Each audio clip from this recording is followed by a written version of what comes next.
I saw his face on the poster. My hand stopped moving. The carnation fell to the floor. His smile looked back at me from the glass window. Ethan Sterling. That smile made my stomach hurt. I picked up the flower. My hand shook a little. The shop was quiet again. I like the quiet. The flowers smell sweet. They smell like rain and earth. This place is mine. It is safe. My name is Clara. I am 29 years old. I work here every day. I arrange flowers. I wrap them in paper. I smile at customers. My life is simple. It is the same every day. I am alone most of the time. I like it that way. But that poster changed everything today. Sterling Foods. His family owns that store. They own 10 stores now. Big stores with bright lights. They sell everything. People love them, but I do not.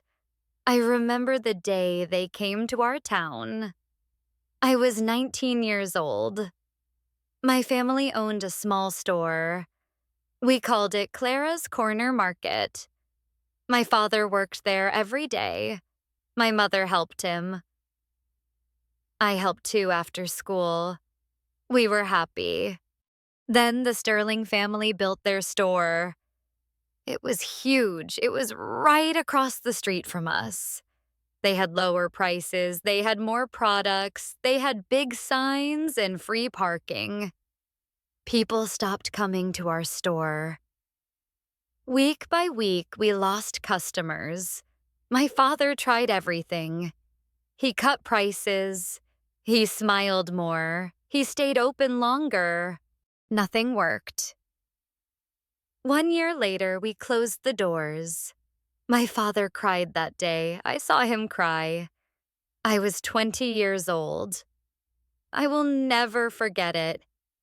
That was 10 years ago. But I still remember. I still feel angry. Ethan Sterling took our life away. His family did that, and he smiled. He smiled then.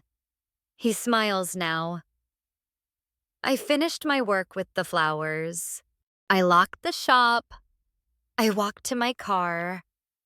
The sun was going down. The sky was orange and pink, but I did not see it. I only saw that poster. I only saw his smile. I drove to my parents' house.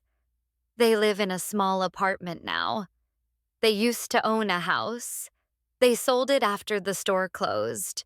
Everything changed for them. My father opened the door. He looked tired. He always looks tired now. He used to laugh every day. Now he is quiet. The light in his eyes is gone. "Hello, Clara," he said. His voice was soft. "Hello, Dad," I said. I hugged him. He felt thin, too thin. My mother was in the kitchen. She made tea. We sat at the old table, the same table from our store. My mother kept it. She keeps everything from the past.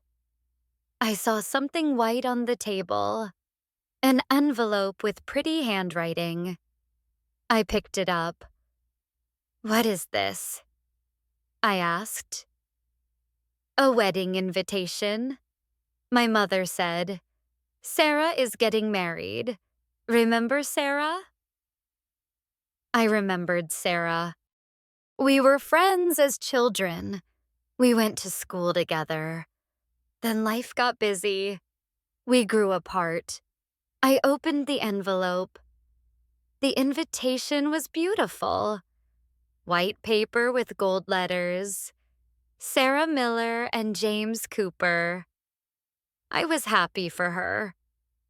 Then I saw the other names. The wedding party, bridesmaids and groomsmen. My name was there. I was a bridesmaid.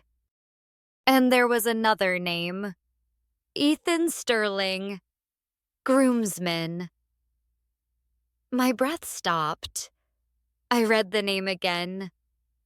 Ethan Sterling. No, I whispered. What's wrong? My mother asked. He will be there, I said. Ethan, I have to see him. My mother looked sad. She knew. She understood. My father said nothing. He just looked down at his tea. I read the date. 3 weeks away. The wedding was 7 hours long. Ceremony, photos, dinner, and dancing, 7 hours. I had to stand next to him for 7 hours. I put the invitation down. My hands were cold. My heart beat fast. I did not want to go. I could not face him. The man who destroyed my family. The man with that smile. But Sarah was my friend. I said yes to her months ago. I could not leave her now. I drove home that night. The stars were out. The town was quiet, but my mind was loud. It was full of old pain, full of anger, full of fear. 3 weeks, 21 days. Then I would see him again. The enemy. My enemy. The boy who became a man. The man who still smiled from posters while my father sat in silence. I went to bed, but I did not sleep. I just looked at the dark ceiling. I thought about his face. I thought about that wedding. I thought about 7 long hours. The quiet was not safe anymore. The 3 weeks passed too fast. The wedding day came. I put on my blue dress. I looked in the mirror. The dress was pretty, but I felt ugly inside. I felt scared. I drove to the church. My hands held the wheel tight. Other cars filled the parking lot. Everyone looked happy. I was not happy. The church was big and white. Flowers covered every wall. Music played softly. People talked and laughed. Everything was beautiful. But my heart felt heavy, like a stone, like something dead. I walked inside. Sarah saw me. She ran over. She hugged me. "Clara, you came," she said. She looked so happy. "Of course," I said. I tried to smile. Then I saw him. Ethan stood near the altar. He wore a black suit. His hair was neat. He looked good. I hated that he looked good. Our eyes met. He walked toward me. I wanted to run, but I stayed. I stood still. "Hello, Clara," he said. "Hello," I said. My voice was cold. "You look nice," he said. The words were polite, but his eyes were empty. They looked through me, not at me. My eyes were empty too. I felt nothing but old anger. "Thank you," I said. Nothing more. We stood there silent. The air between us was thick. Other people noticed. They looked at us. They whispered. Small towns love to whisper. The music changed. The ceremony started. We walked down the aisle. I was on one side, he was on the other. We stood at the front next to each other, not touching, not speaking. Sarah walked in. She looked like a dream. White dress, flowers in her hair. James waited for her. His face was full of love. I tried to watch them, but I felt Ethan next to me. So close. Too close. I could smell his cologne. I could hear him breathe. I focused on my own breathing. In, out, in, out. Just breathe, Clara. Just breathe. The ceremony was long. Words about love, about forever, about trust. I heard them all, but they felt far away, like words in another language. Finally, it ended. Sarah and James kissed. Everyone clapped. I clapped too. My hands felt numb. The reception was at a big hotel. We took photos first. So many photos. Smile, Clara. Stand here, Clara. Move closer. I moved closer to him, but I did not smile. Not really. Then the dinner started. Music played. People danced. They ate. They drank. They celebrated. I sat in a corner, a small table away from everyone. I watched the party, but I was not part of it. I looked around the room. I saw Ethan. He sat in a different corner, also alone, also watching. We were the same. Both of us were islands. Both of us were apart. I needed a drink. I walked to the bar. The bartender smiled at me. "What can I get you?" he asked. "Whiskey," I said. "Strong." Oh, he poured it. I took the glass. Then I heard a voice next to me. "Make that 2, Ethan said. I turned. He stood right there. Close again. Too close again. The bartender gave him a glass. We both drank. The whiskey burned, but it felt good. It felt real. "This is hard," Ethan said. He looked at me. "Yes," I said. "For the first time ever." We agreed. We stood there, silent again, but different this time. Not angry, just tired. "Why did you come?" I asked. "James is my friend," he said. "I had to come." "Why did you?" "Sarah is my friend," I said. He nodded. He understood. We both felt trapped. We both felt forced. "Small towns," he said. "Everyone knows everyone. Everyone expects things." "Yes," I said. "I hate it sometimes," he said. His voice was quiet, sad. I looked at him. Really looked at him. Not the poster, not the smile, just the man. He looked tired, too. His eyes were sad. "You run the stores now," I said. "Yes," he said. "I do." "You wanted that?" I asked. He laughed, but it was not a happy sound. "No," he said. "I never wanted it. But my father wanted it. So I do it." "What did you want?" I asked. "I wanted to paint," he said. "I wanted to travel. I wanted to be free." I was surprised. I never thought about what he wanted. I only thought about what he took. "But you are rich," I said.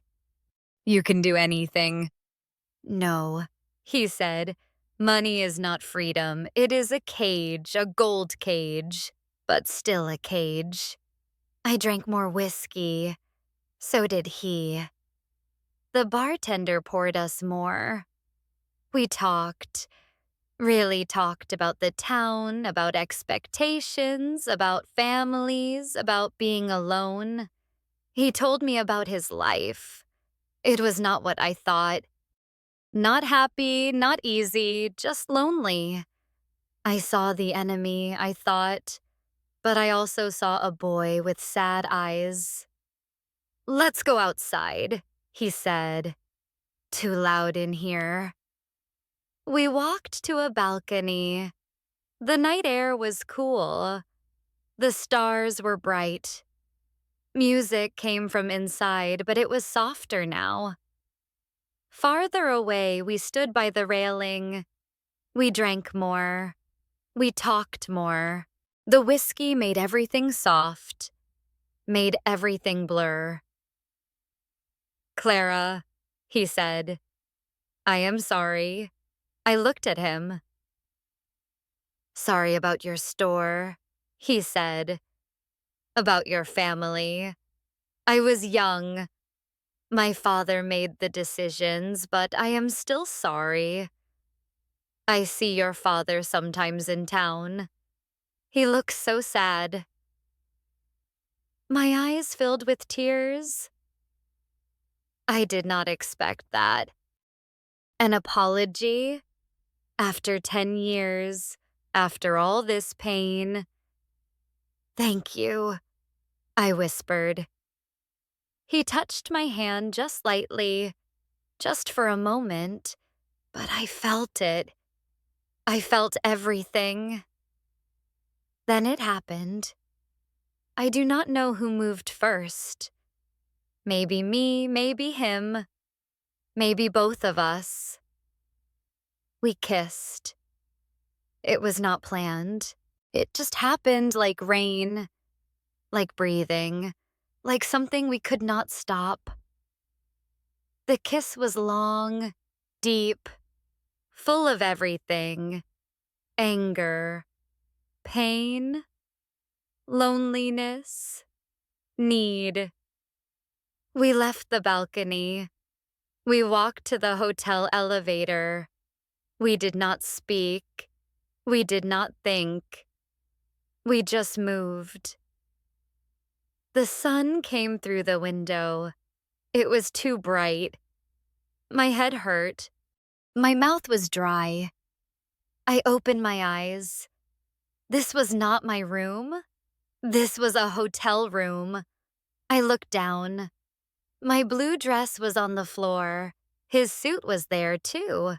Shoes. Everything. I looked at the chair. Ethan was there, asleep, his head back, his shirt open. The enemy. My enemy. And I felt sick.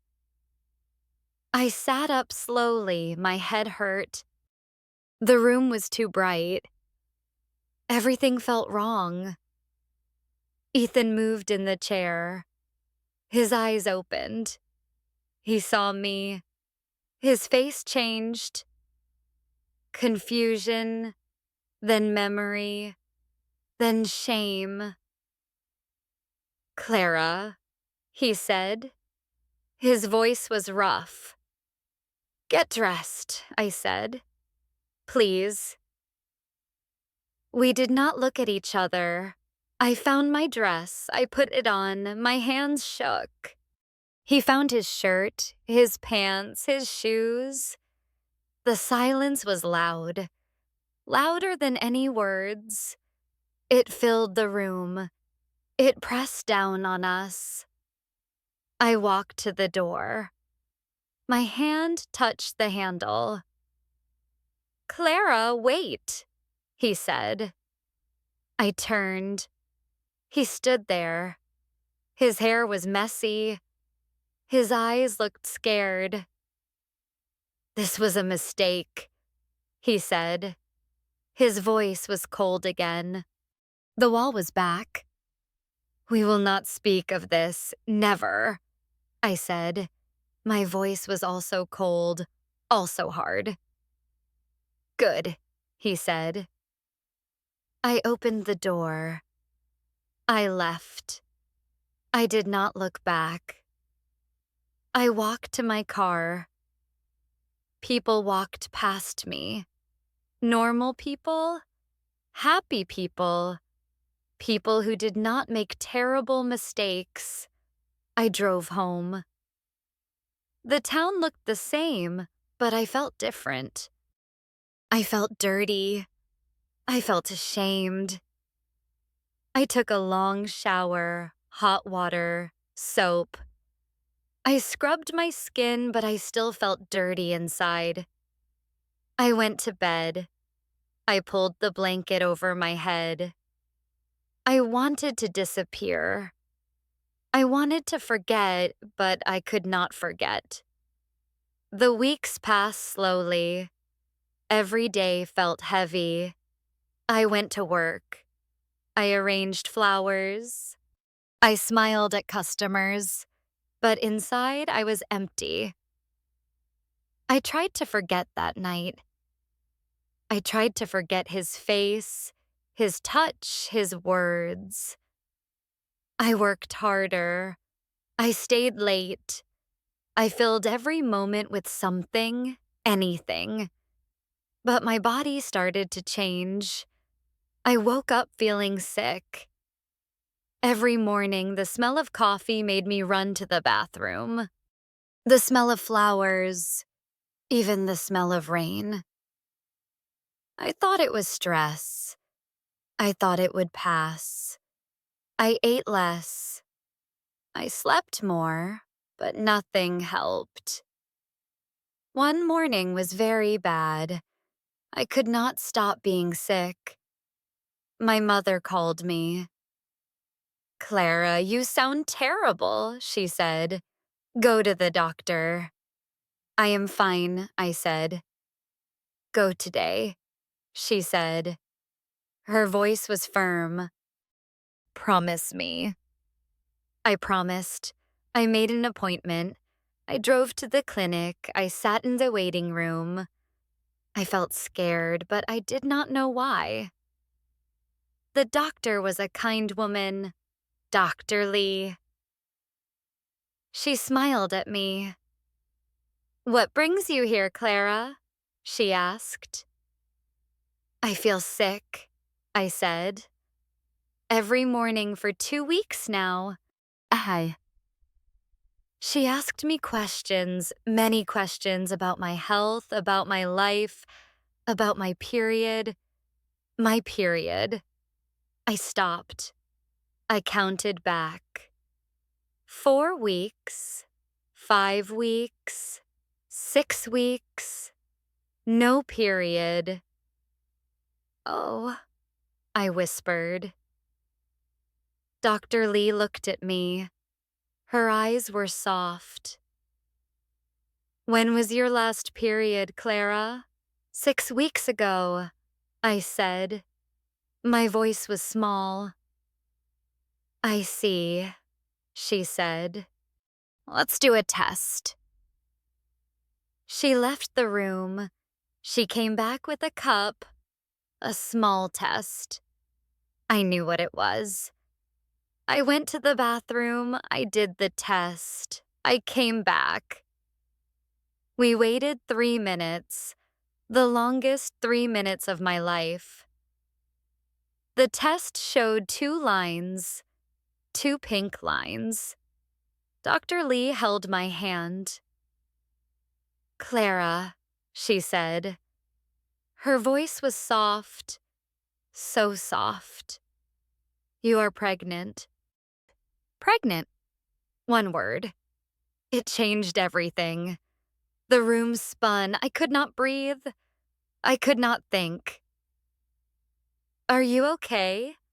Dr. Lee asked. "Do you need water?" I nodded. She brought water. I drank it. My hands shook. Water spilled on my shirt. "It will be okay," she said. We will help you. Do you have support, family, a partner? A partner, Ethan, the enemy, the father? No, I said, no partner. That's okay, she said. You have time. You can think. You can decide. Decide? What could I decide? The baby was already there inside me, real, growing. It was not my life anymore. It was our life. Mine and the baby's. Mine and Ethan's. I left the clinic. I sat in my car. I did not start the engine. I just sat there staring at nothing. A baby. Ethan's baby, the enemy's baby. I put my hand on my stomach. Still flat, still the same, but different now. Everything was different now. I cried. I cried for a long time alone in my car in the parking lot. 3 days passed. I did not tell anyone. I carried the secret alone. It was heavy, so heavy. But I had to tell him. He was the father. He had a right to know. I sent him a message, short, simple. We need to talk. Meet me at River Park tomorrow. 2:00. He replied fast. Okay. I did not sleep that night. I just lay in bed, my hand on my stomach, thinking, worrying, wondering. The next day came. I drove to the park. It was quiet. A few people walked their dogs. Children played on swings. Normal life, normal people. I sat on a bench. I waited. My heart beat fast. Too fast. Ethan arrived. He walked toward me. He looked worried. His face was tight. What is it? He asked. He sat down, not close, far away. I looked at him. I opened my mouth. The words would not come. Clara, what's wrong?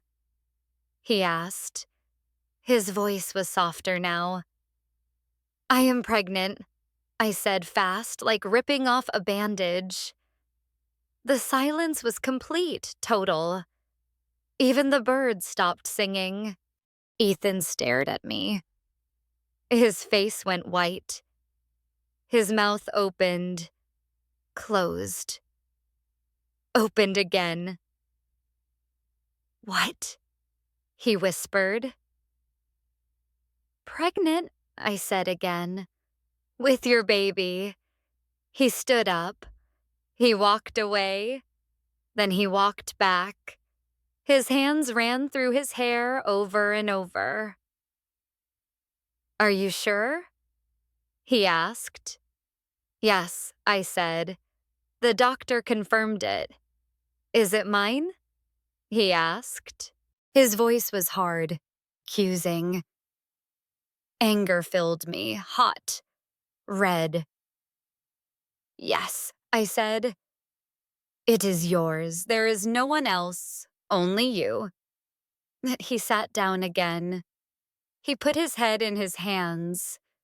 This cannot happen, he said. It already happened, I said. What do we do? He asked. His voice broke. He sounded young, scared.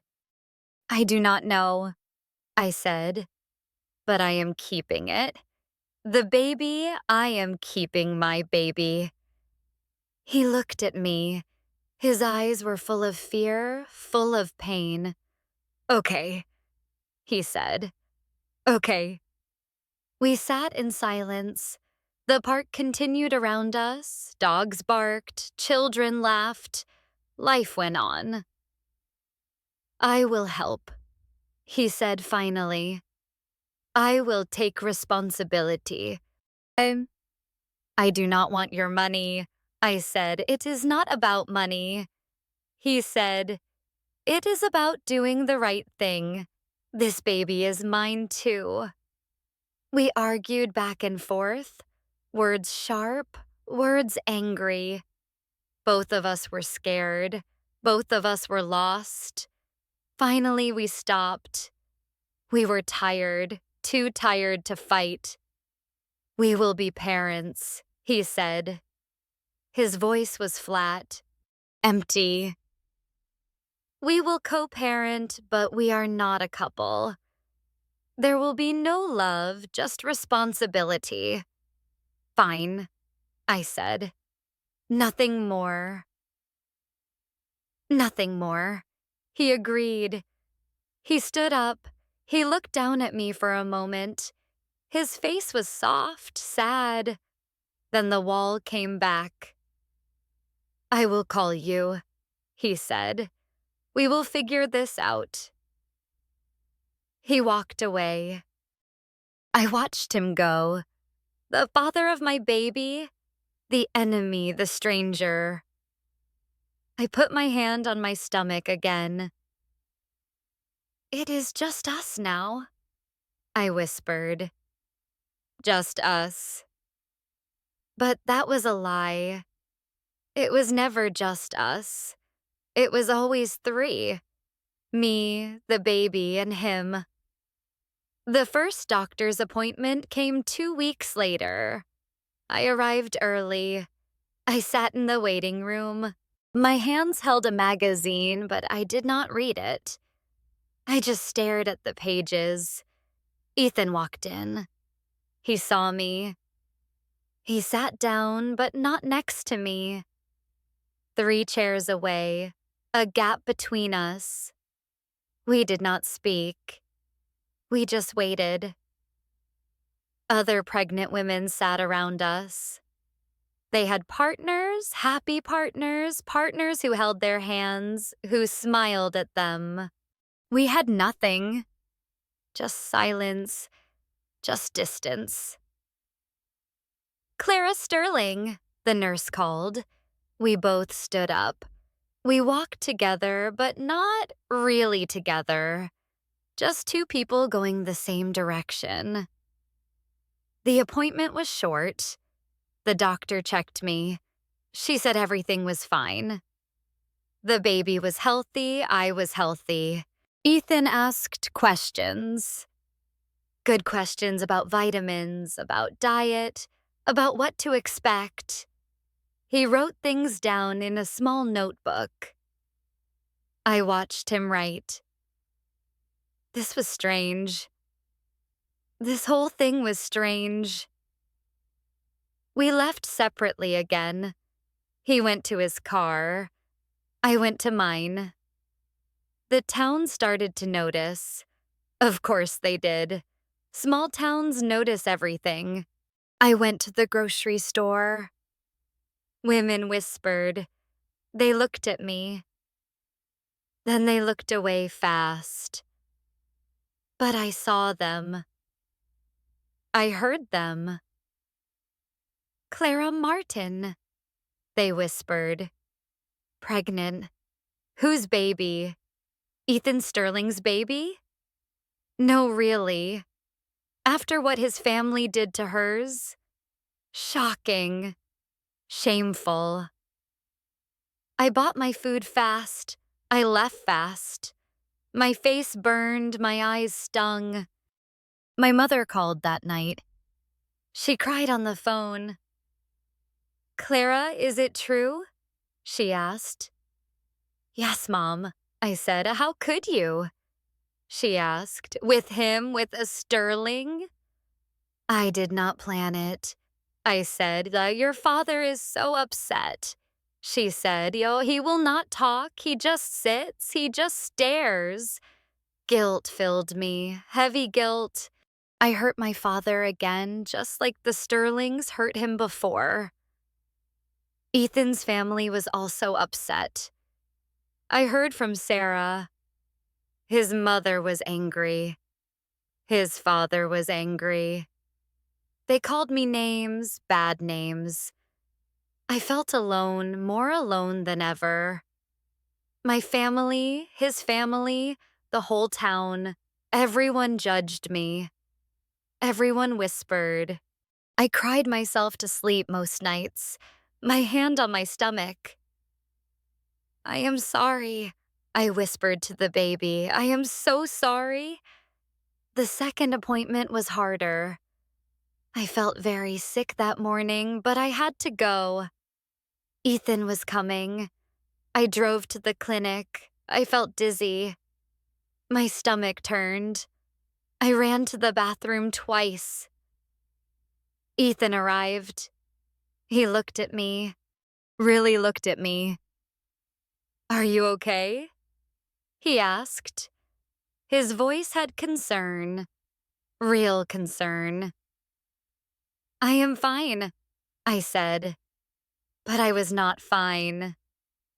We went into the exam room. The nurse smiled at us. Dr. Lee came in. How are you feeling, Clara? She asked. Sick, I said. Very sick. Then it happened. My stomach turned again. I needed the bathroom. Now I tried to stand. The room spun. I fell back into the chair. Clara. Ethan caught me. His hands held my arms. Bathroom, I whispered. He helped me up. He walked me to the bathroom. I was sick, so sick. I heard him outside the door. Do you need help? He called. No, I said, but my voice was weak. I came out. My face was white. My legs shook. Ethan was right there. He caught me again. Sit down, he said. He helped me to a chair. He spoke to the nurse. Please, she needs water and something cold. The nurse brought water and a cold cloth. Ethan took the cloth. He pressed it to my forehead. His hand was steady, gentle. Breathe, he said. Just breathe, Clara. I looked at him. His face was close. His eyes were worried. Not empty anymore. Not cold. Just worried. Thank you, I whispered. It is okay, he said. Dr. Lee checked me again. She said this was normal morning sickness. It would pass. She gave me medicine. She gave me instructions. Ethan listened to everything. He asked more questions. He wrote more notes. We left together. He walked next to me, close this time, his hand on my elbow, helping me. I will drive you home, he said. My car? I said. I will bring it later. He said, you need rest. I was too tired to argue. I got in his car. I leaned back. I closed my eyes. We drove in silence, but it was different silence. Not angry, not cold, just quiet. I am scared, I said suddenly. I do not know why I said it. Me too, he said. His voice was soft. I opened my eyes. I looked at him. You are scared? I asked. Yes, he said. I am terrified. I do not know how to be a father. I do not know anything about babies. I do not know either, I said. We will learn, he said. Together. That word felt strange, but also good. Also right. My father is so angry, I said. My father too, he said. My mother cried for 3 days. I am sorry, I said. I am sorry too, he said. We arrived at my house. He helped me inside. He made me tea. He found crackers. He sat with me until I felt better. "Thank you, Ethan," I said. "You're welcome," he said. He left, but something changed. A small thing, but important. 2 days later, I went to his store. I needed food. I was tired of avoiding it. It was the closest store, and it was his store. The baby's father's store. I walked inside. People stared. I ignored them. I got my food. I walked to the checkout. Mrs. Patterson was there. The biggest gossip in town. She saw me. Her eyes went wide. "Well, well," she said loudly. "Clara Martin shopping at Sterling Foods. How interesting." I said nothing. I put my food on the counter. "Pregnant, I hear," she said even louder. "And we all know whose baby it is." "A Sterling baby," she said. "After everything, your poor father." Tears filled my eyes. I could not speak. Then I heard his voice, strong, angry. "That is enough, Mrs. Patterson." Ethan walked over. His face was hard, his eyes were ice. "Leave her alone," he said. "No, I was just Mrs. Patterson started. "I do not care," Ethan said. "You will not speak to her that way. You will not speak about her at all. Do you understand?" Mrs. Patterson's mouth opened, closed, opened again. "Do you understand?" Ethan repeated, louder. "Yes," she whispered. "Good," he said. He turned to me. His face softened. "Are you okay?" I nodded. I could not speak. Tears rolled down my face. He paid for my food. He carried my bags. He walked me to my car. "Thank you," I whispered. "Always," he said. I drove home. My hands shook. My heart beat fast. The enemy defended me. My enemy protected me. But maybe he was not my enemy anymore. Maybe that word was old. Maybe it did not fit. Maybe we were something else now. Something new. Something fragile. But real. The pain came at night. Sharp. Sudden. Like a knife. I grabbed my stomach. I could not breathe. "No," I whispered. "Please. No." I called Ethan. My hands shook. The phone rang and rang. "Answer," I begged. "Please answer." "Hello." His voice was sleepy. "Ethan," I cried. "Something is wrong. The baby, it hurts." "I am coming," he said. "Right now. Hold on." He arrived in 10 minutes. He ran to my door. He helped me to his car. His hands were gentle. His face was white. "It will be okay," he said. But his voice shook. He drove fast. Too fast. His hand found mine. He held it tight. I held back. I needed him. I needed his strength. "Please be okay," I whispered. "Please, baby, be okay." "You are both okay," he said. "You have to be." We reached the hospital. He ran inside. He got a wheelchair. Nurses came. They asked questions. They took me to a room. Ethan stayed. He did not leave. He held my hand the whole time. We waited. The doctor was coming. But time moved so slowly. Each second was an hour. I am so scared, I said. Me too, he said. His voice broke. I was so scared. Not just for the baby, for you, Clara.